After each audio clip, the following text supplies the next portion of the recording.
So when I was thinking about this practice, I was reflecting on a request from a few students about making a class that was essentially about yoga for stressful times, which makes a huge amount of sense because we are all living together through this very challenging pandemic.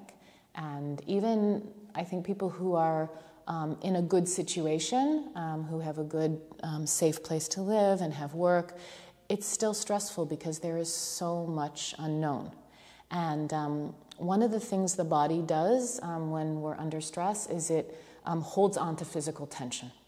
And there are some very typical areas, classic areas where the body does that. And what the yoga can do is help us to discharge that held tension, to help us feel better physically and also hopefully better emotionally and psychologically.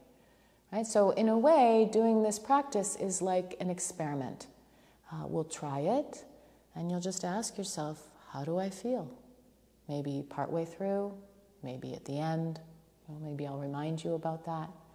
Okay, so we're just going to focus on a few of the areas that every human body holds on to tension. Right, so I'm pretty confident that it will help a little bit, at least, for each of us. Right, so why don't you rest back?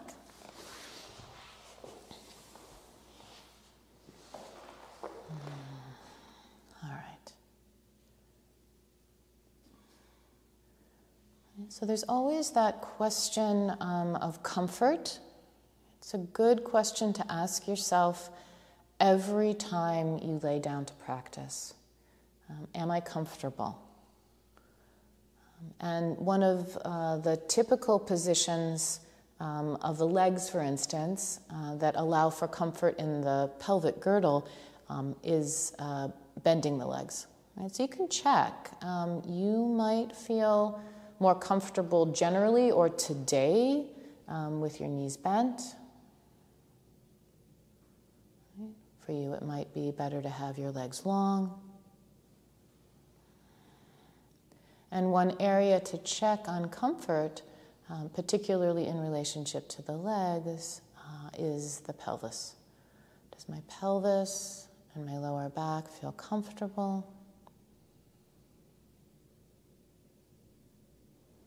You can do a little check on your arm positioning. Are your arms in the best position?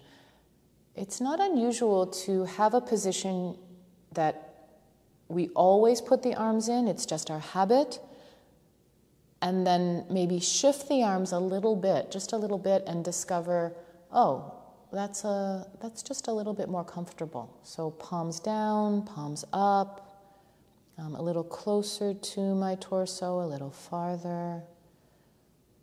Right? So I adjust my arms, and then I check on the feeling of the arms themselves, but also how does the upper back feel? Is the upper back really restful? Is the skull very restful?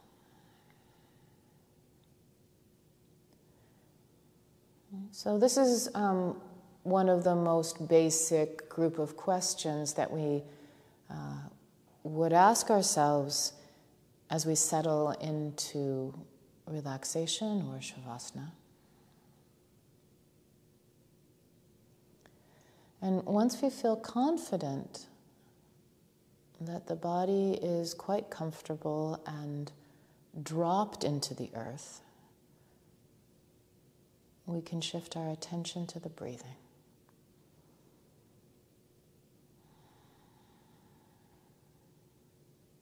Right, so the first step is to just feel that you are breathing.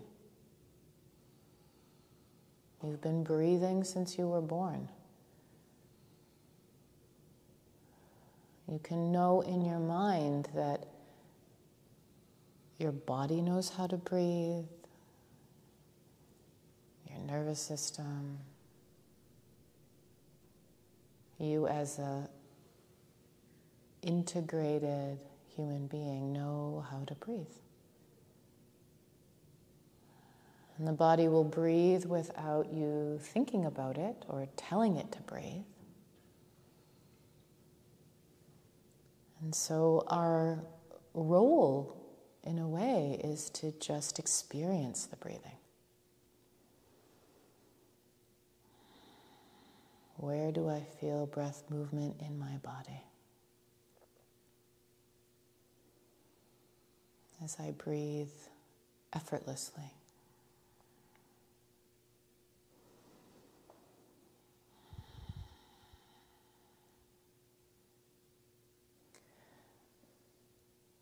Now, one of the places that you might feel breath movement is the belly.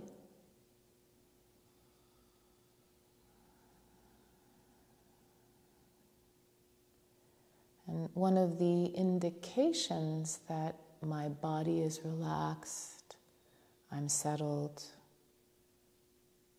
is that the breath feels like it's touching or moving the belly.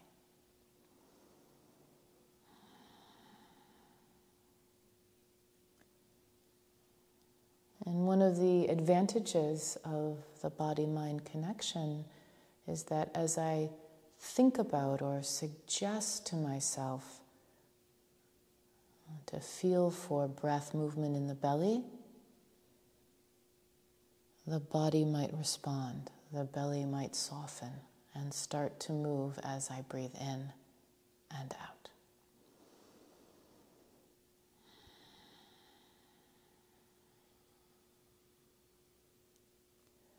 If you're not particularly feeling breath movement in the belly, you might put a hand on your belly or both hands on your belly. And then the movement of the belly is encouraged by and felt by the hand.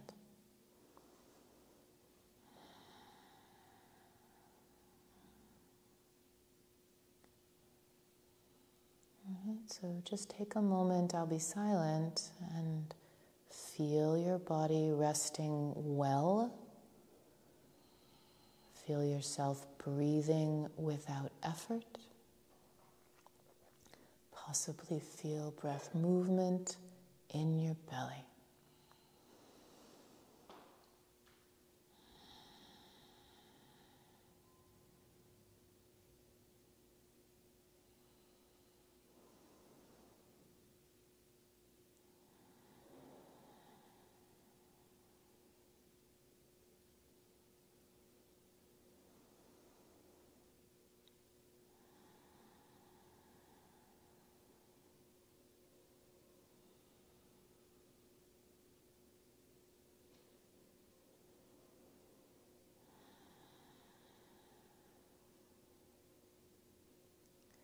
Just notice the weight of your head as you focus on your breathing for another few consecutive, easy breaths.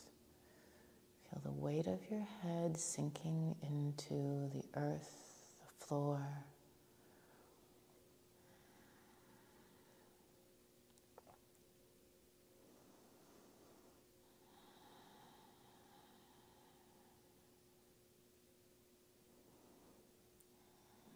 You might even notice your face softening. There are multiple sensations that we can register simultaneously. I feel my breathing, I feel the weight of my skull, maybe I feel my face softening, my jaw letting go.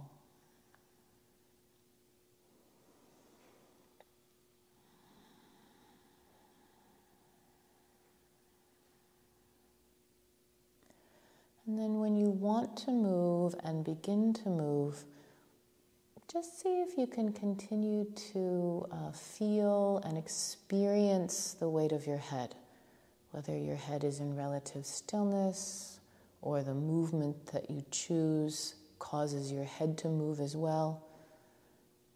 There's nothing special, just the movement that's best for your body and the awareness of the weight of your skull.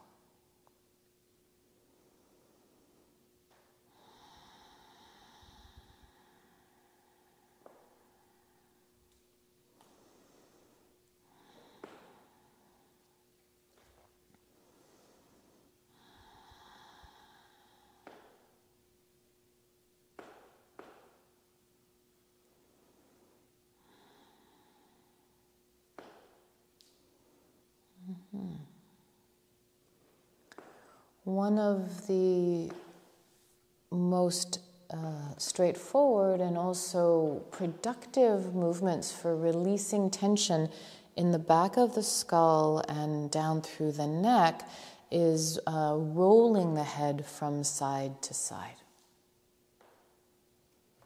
Rocking, rolling.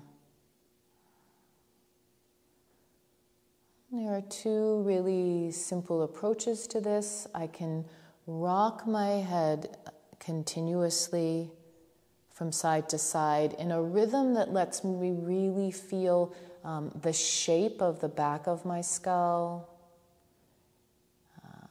any release and response through the neck, perhaps even down into the shoulder girdle. Right, so continuous at the rate that allows you to be present with skull, neck, shoulder girdle release.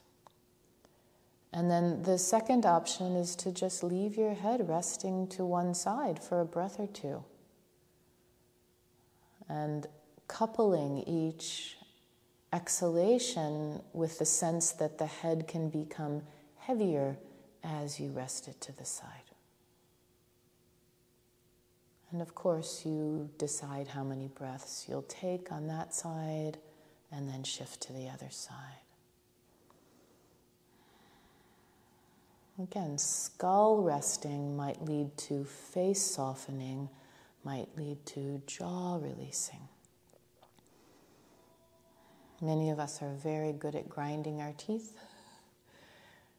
Right? And if we can release and make more space in the mouth, right, that allows the face, the skull, the neck, even the shoulder girdle to let go.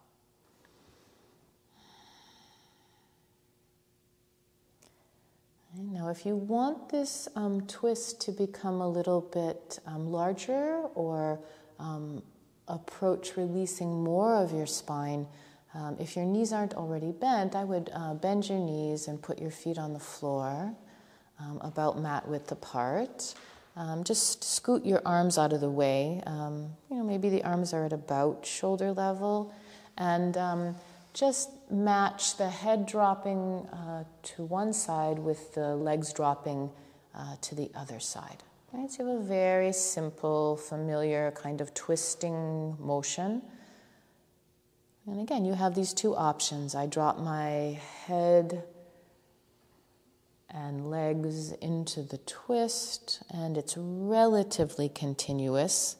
And my pacing is based on my ability to feel my head, my neck, my shoulders. You might want to keep going, my pelvis, my legs, my feet. And once in a while, just rest on one side. And can the head become heavier as I breathe out?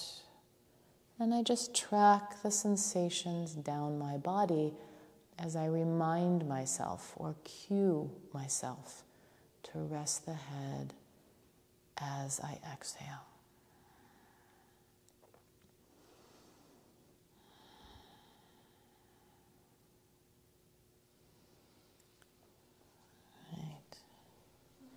Yeah, so maybe just go back and forth a few more times in your own pacing. Some days we're able to feel the entire body very quickly. Others, takes a little bit of a slower pace to really sense each area dropping.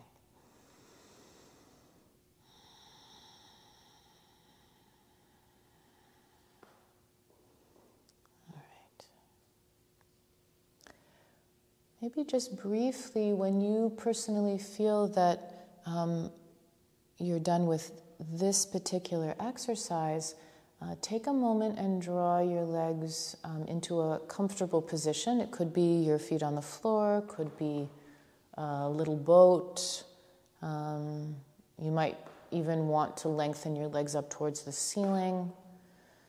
Just take a moment continue to notice the weight of your skull. Continue to notice that your teeth can float apart. There can be space in your mouth, relaxation in your jaw.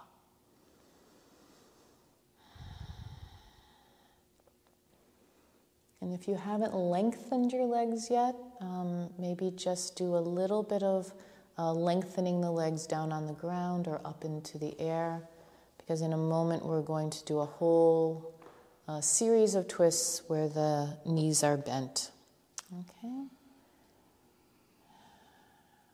Yeah, it can be so enjoyable to lengthen the legs out and just feel the response all the way down through the back of the heel, all the way to the foot.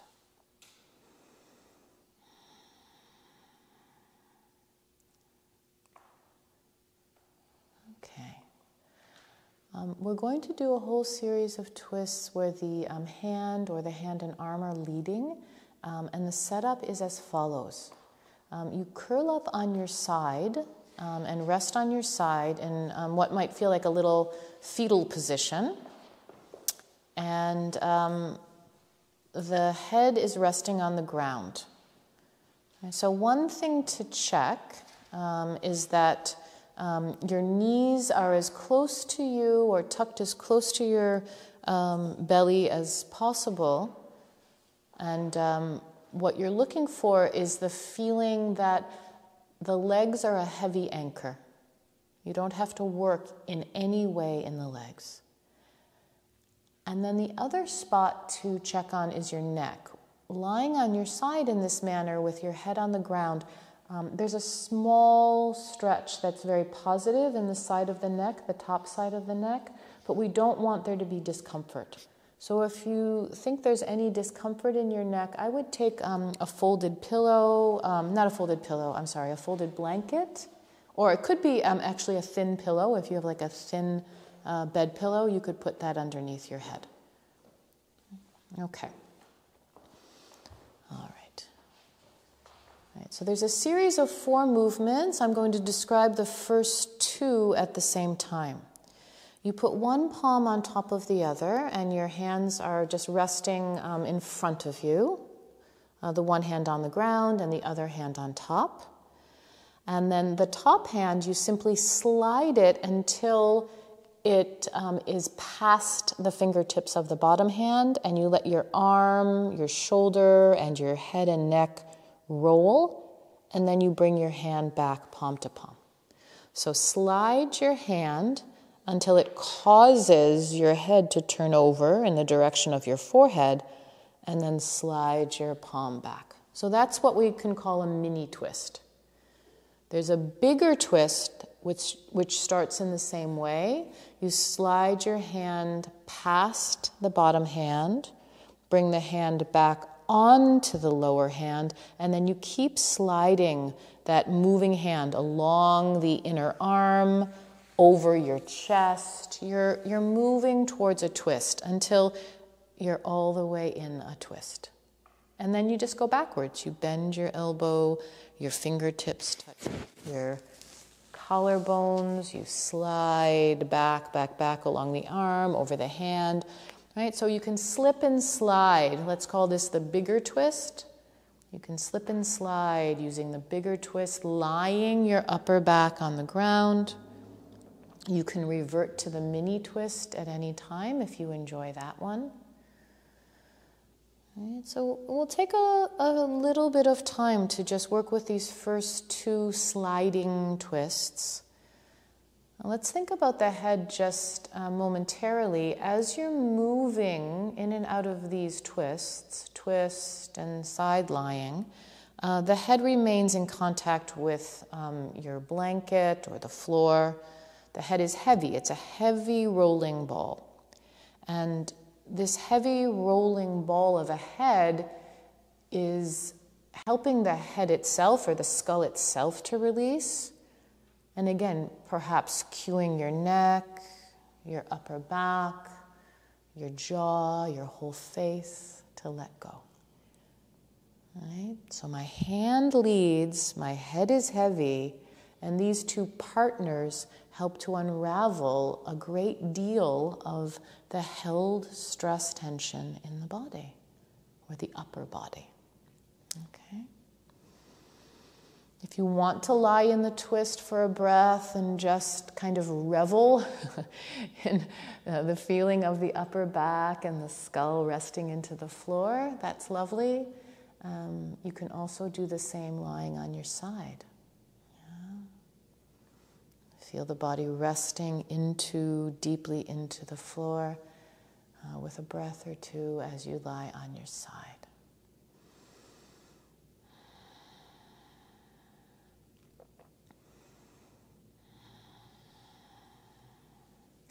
Now, the third movement, the third hand leading twist is, again, my hands are one on top of the other.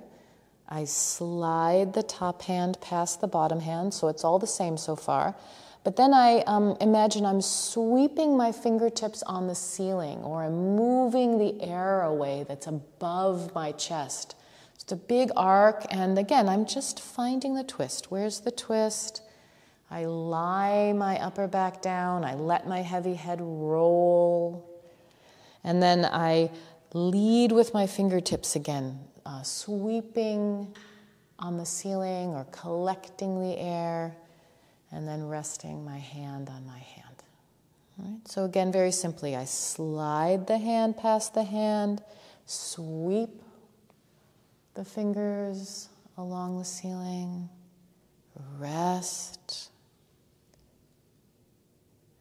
And then when I sweep my fingers again to come back towards the side lying, my upper back peels off the ground, my heavy head is rolling. I really arrive in the side lying and rest, even briefly, and then I move again. Right, so maybe just try that pattern on your own a few more times. Feel all the parts that are moving. Your head, your neck, your shoulder girdle, your ribs.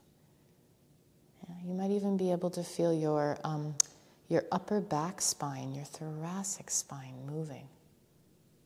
Yeah, it's very powerful to feel all of that mobile.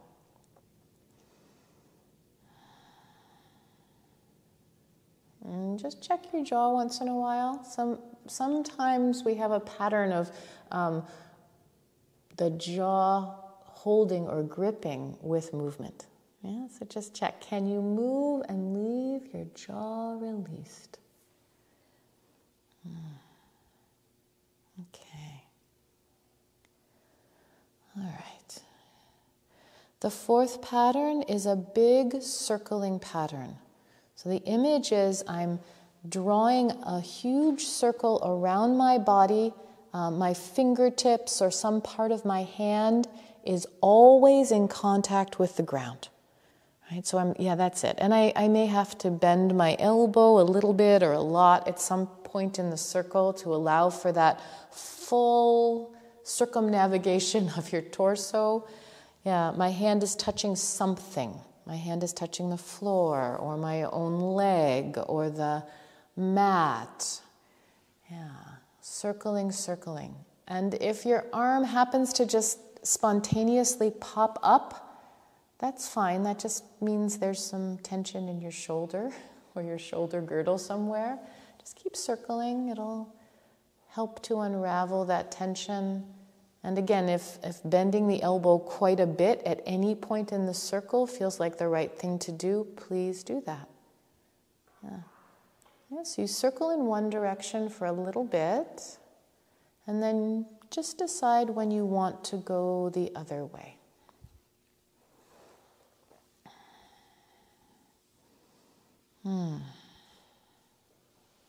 Yeah, where's the floor? It's as if the hand is seeking the floor. And of course, because this is such a huge movement for your upper body, sometimes you'll be palm down, sometimes you'll be palm up. Just notice all those details. That's part of focusing the mind on the practice. Notice the details, the sensation of the details.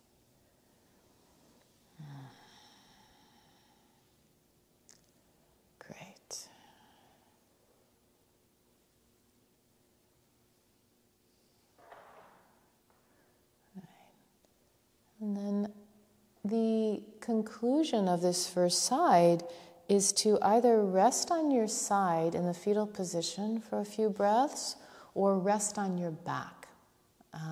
Either one, whatever your preference is. Yeah.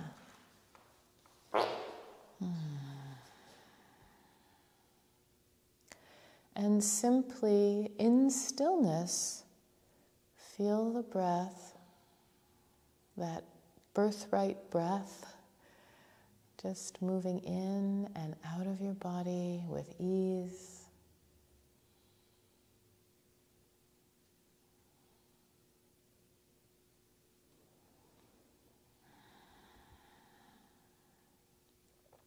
Notice your connection to the ground. If you're on your back, this is a position where you might notice a difference between the right and the left side. If you're on your side, you've got this side that's deeply grounded, and then you have the side that is open to the air. So the sensation of the two sides is different, potentially, no matter how you've positioned yourself.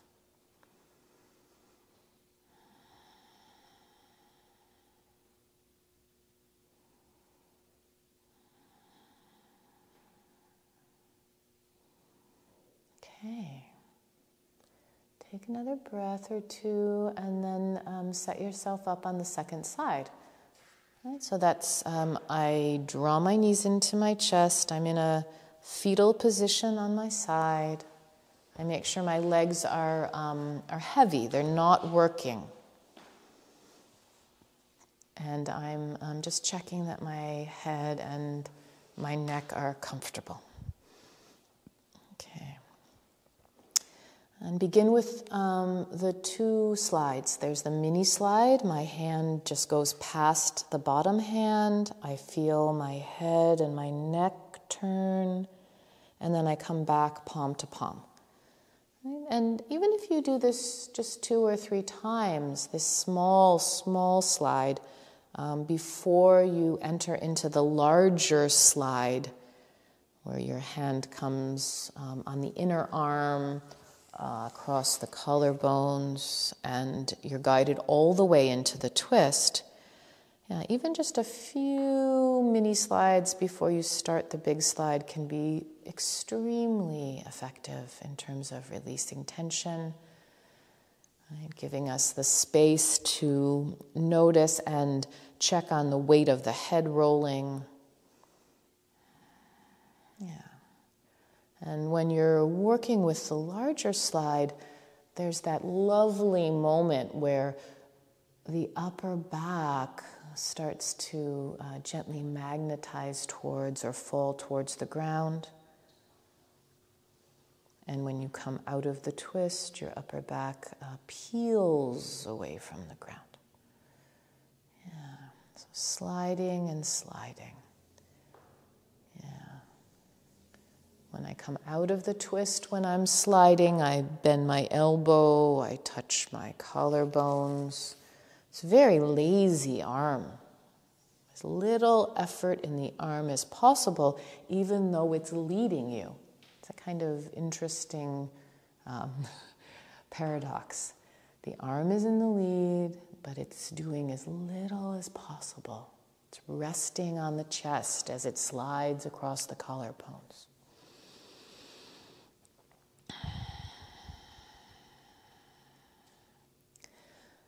The third movement is the same beginning. I slide my hand past my hand, and then I sweep my fingers on the ceiling. Sweep into the restful twist, rest the arm, roll the head, sweep the fingers towards the ceiling, and rest on your side. Feel all the parts that are moving. I'll name them again: the hand, the arm, the shoulder girdle, the ribs, the neck, the head.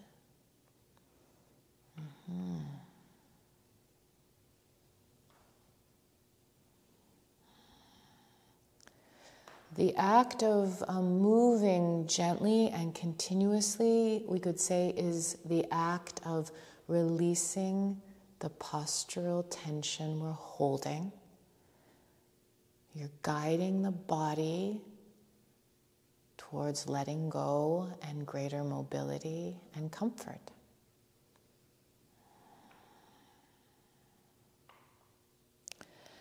The fourth movement, when you want to work with it, or if you want to work with it, is the big circling of the arm around the body, right? So again, the single most important beginning instruction to ourselves is feel the hand, the fingers, perhaps touching something as much as possible.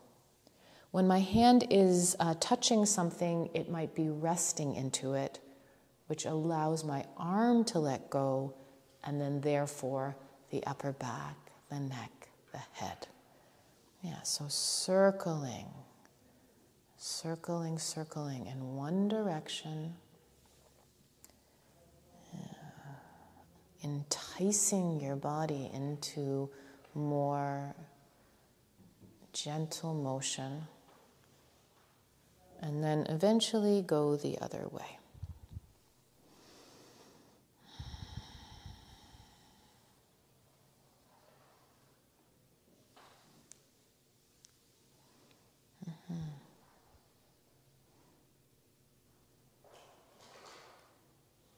Sometimes as we repeat a movement, we feel how the body in a way learns to move more smoothly, or how the sensation of the movement itself changes, becomes more fluid. Sometimes it feels watery. Yeah? And all you're doing is offering the body the opportunity to move towards that change.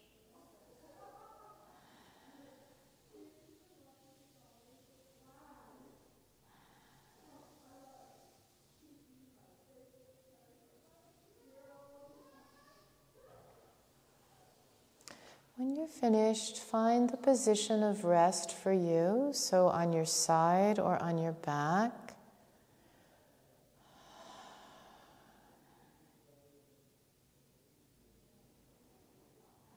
Rest includes grounding and breath awareness.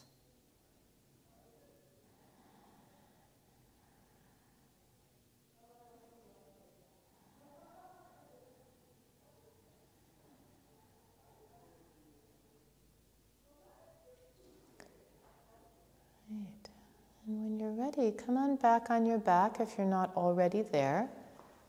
And, lengthen your legs out, maybe just for a breath or two. Again, could be on the ground or up in the air, on the ground, hip width apart or wider. You can rock your legs. Yeah, just because we've had the knees bent for quite a while. So we want to respond to the knees and give them an opportunity to lengthen and your hips to extend a little bit if you're on the ground. Okay, and then often the conclusion to this particular sequence is to do a little bit of bridge pose. Right, so maybe just go up and down in bridge pose 1 or 2 times. Yeah, if you've got a very little bit of blanket underneath the head, you can leave it or you can take it away. Yeah, either way is fine. Okay. All right, so please, because we're focusing on the head and neck, as you press your feet into the ground and roll up the back body, just notice the change in shape in your neck. Right? As you come up into your bridge pose, the back of the neck lengthens. It feels like it moves towards the ground. Maybe your chin just spontaneously starts to tip towards your chest. And then as you roll back down, your neck recovers its natural curve. I go up into my bridge pose and my neck flattens, the back of the neck flattens, lengthens, my chin drops. And as I come out of my bridge pose, My neck recovers its gorgeous natural curve. Okay.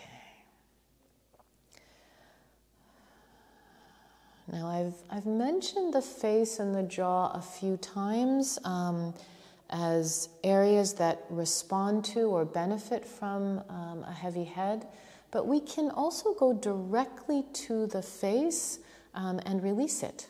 Right? So one way to do this is through various types of touch. So here's a little exercise.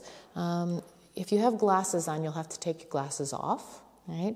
And you take your hands and you place them one on either side of your face, right? So just rest your hands on your face, right? And then you're going to intend to gently move the flesh on your face, the soft tissue, in the direction of your hairline. Right? And then you can move it in the direction of your chin. You can take the soft tissue and widen it, right? As if you're trying to flatten or smooth out your face. Or move your hands closer to your nose. Right? So these are four, we could say, the four cardinal directions. North, up towards your hairline. South, towards your chin. Widening, which would be both east and west, move wide towards your ears, and then narrow the flesh towards the nose. And just be gentle. It's as if you're massaging the soft tissue on the bony structure of your face. And you can also be less organized about this. You can just kind of move the soft tissue around, one side up, one side down, or circle around a little bit. Just a gentle, gentle massage of the facial tissue. Okay. Great. All right. So that's one quality of touch. Another quality of touch is either gentle massaging with your fingers or tapping. And you might start on your forehead, right, like in the middle, and just make little circles with your fingers out towards the sides of your skull. And, each of us has a different texture of touch that seems best. So tapping might also be a good quality to start at the middle. And you can work your way down your face along the bony structures. So on the forehead, on the eyebrows, that level, underneath the eyes. Make sure you feel like you're on bone when you're massaging. Upper jaw, lower jaw, massaging, tapping. Mm-hmm.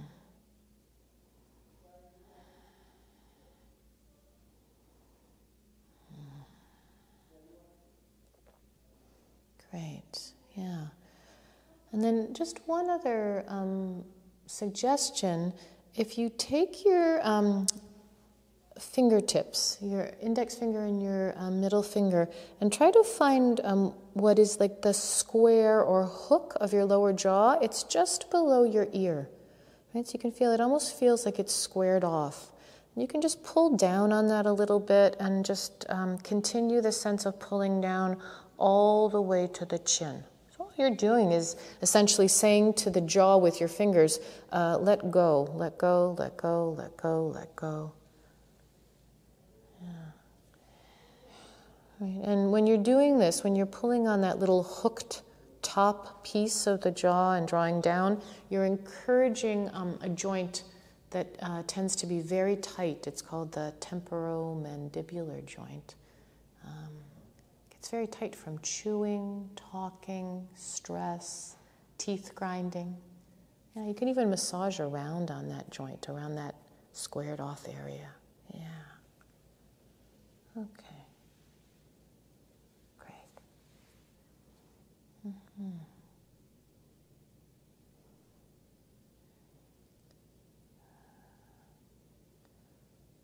Right.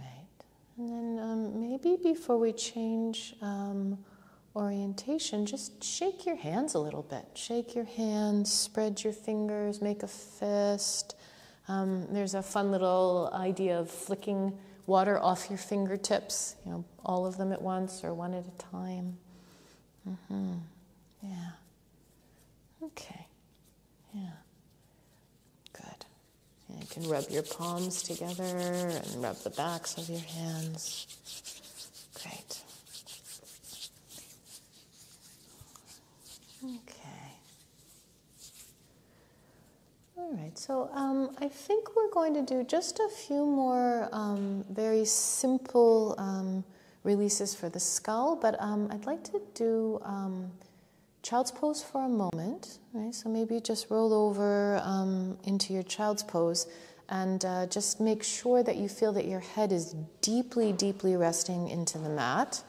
And if your version of child's pose doesn't give you the feeling that your head is fully contacting the mat, then perhaps try out putting one hand on top of the other and rest your hand on your, rest your head on your hands.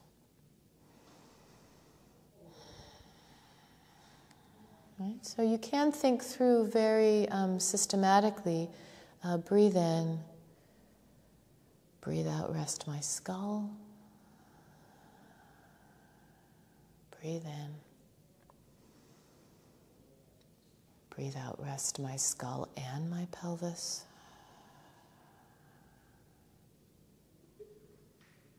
Next exhalation, just the skull.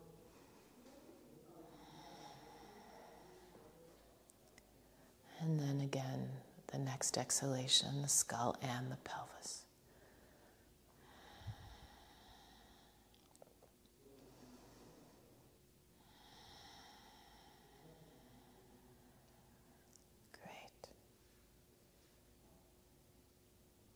All right. When you feel that you would like to come to standing, please just leave your head hanging, heavy, restful, as you start to bring the rest of your body towards standing. So the goal, very simply, would be that your head comes up last, right? And however you'd like to get to standing.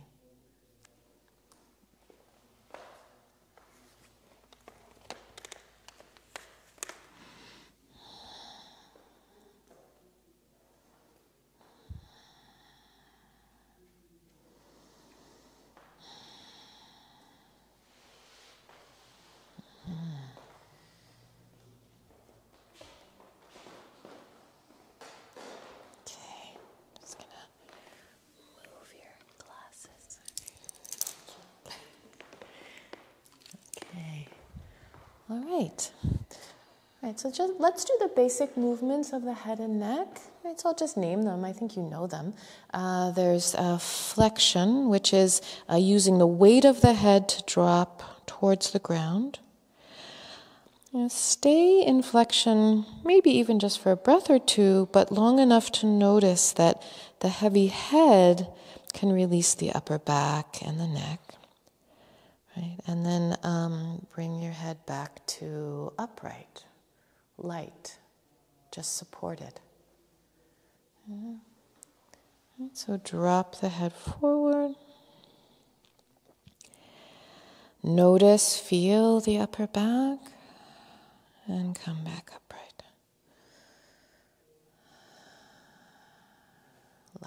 Light head. Yeah, good. Wobbly head, yeah. All right, turn the head from side to side, right? And as you were doing when you were on the ground and you were turning the head from side to side, notice the effect on one side of the neck and the other. Notice the effect on your shoulders, or maybe one shoulder at a time.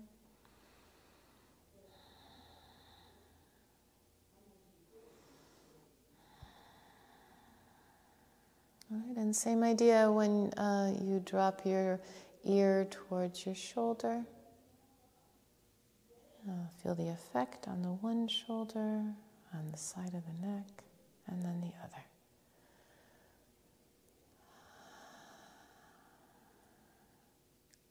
Is the jaw released? Is there space in your mouth? Good. And then just do a little rolling, right? So roll the head all the way around. Add in the extension, which is just a slight little glance at the ceiling. Right? Feel your head, your neck, your upper back, space in your jaw, teeth floating apart. And go the other way. Fabulous. Good.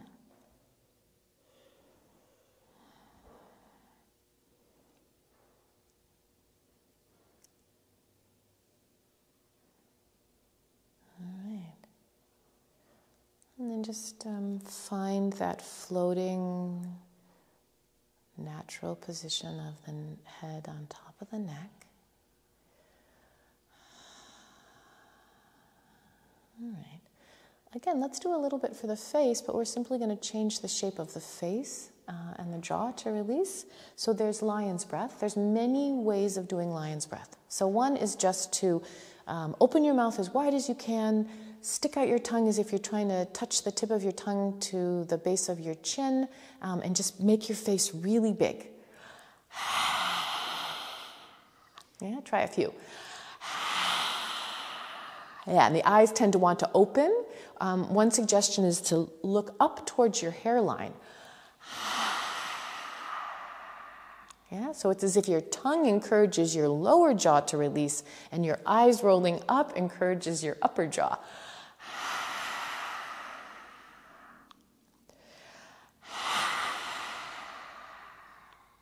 Okay, take a little break. Let's just roll down. Use the weight of your head, roll down into the standing forward bend. And when you get to the bottom, maybe just sway a little bit. And bobble your head a little bit. Yeah, grunt a little bit. Yeah. All right, and then when you're ready to come up, just sink your feet and let your head be the last thing that comes up. Beautiful.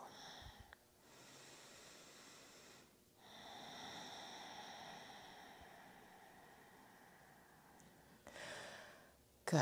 All right, 2 more things you might add to lion's breath.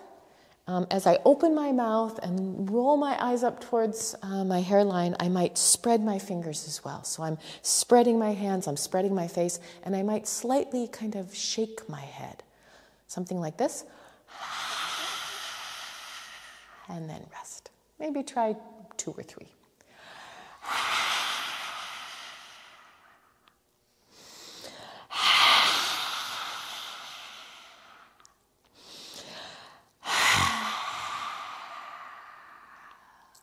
Great. All right. And let the shaking just permeate your whole body. So your wrists, your arms, your shoulders, spine, your pelvis, your legs. Just let everything gently shake. Gently shake. Okay. All right. Good. All right. Roll down one more time with your head leading. Heavy head, shoulders roll over, pelvis rolls over. Your knees can be bent. It can be wonderful to bend your knees. Yeah. In fact, there's a nice little rhythm that you can follow with your breathing. Breathe in, bend your knees just a tad more. And then as you breathe out, plant your feet, drop your head, lengthen your legs. Try that again. Bend your knees, in breath. Exhale, plant your feet, drop your head, lengthen your legs. All right, so maybe there's one more breath like that. Certainly roll up with your knees soft when you're ready.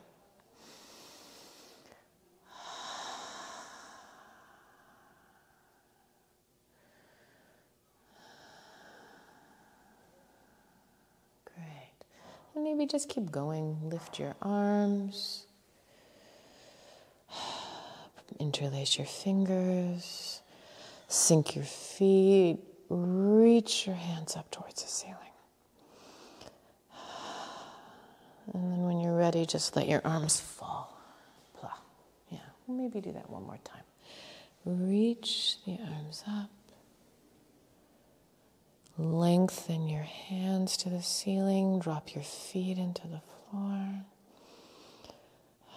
And then weight of the arms. Fall. Great. Okay. Please choose a position for relaxation. For stress relief, often it's suggested to put the legs up the wall.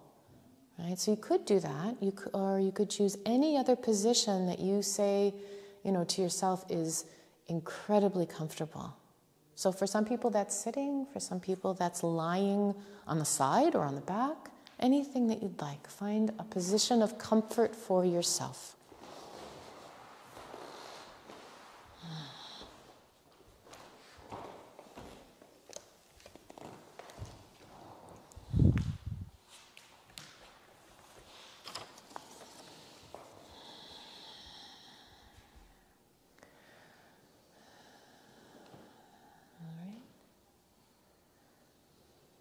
So just as a reminder,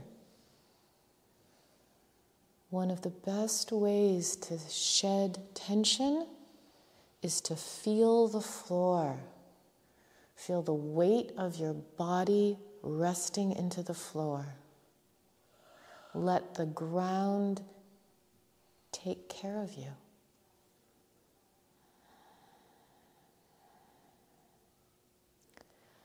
And as you feel that you're establishing, again, we have to do this again and again, as you feel that you're establishing your grounding, and your body remembers once again how to ground, you can shift your awareness to your breathing.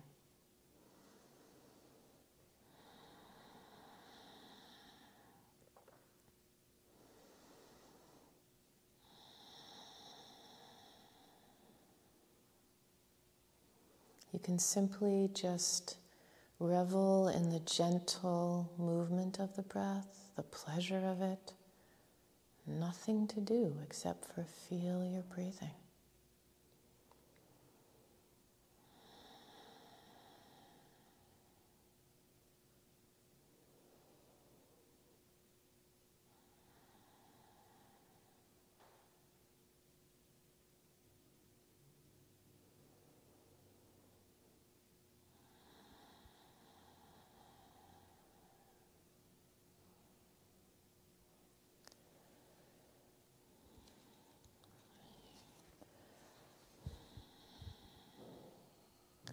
So I thought I'd offer you one of my favorite poems by Mary Oliver. It's called Wild Geese. You do not have to be good. You do not have to walk on your knees for 100 miles through the desert repenting. You only have to let the soft animal of your body love what it loves.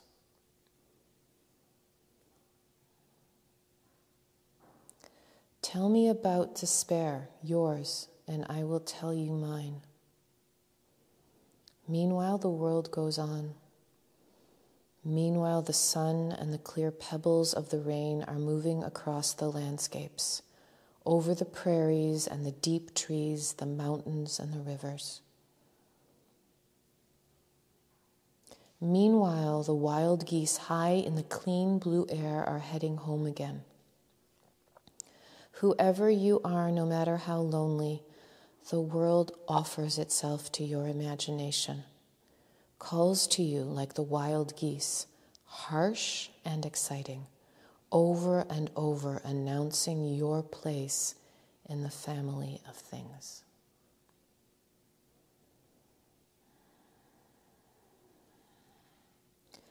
You do not have to be good.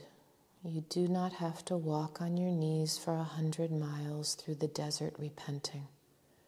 You only have to let the soft animal of your body love what it loves.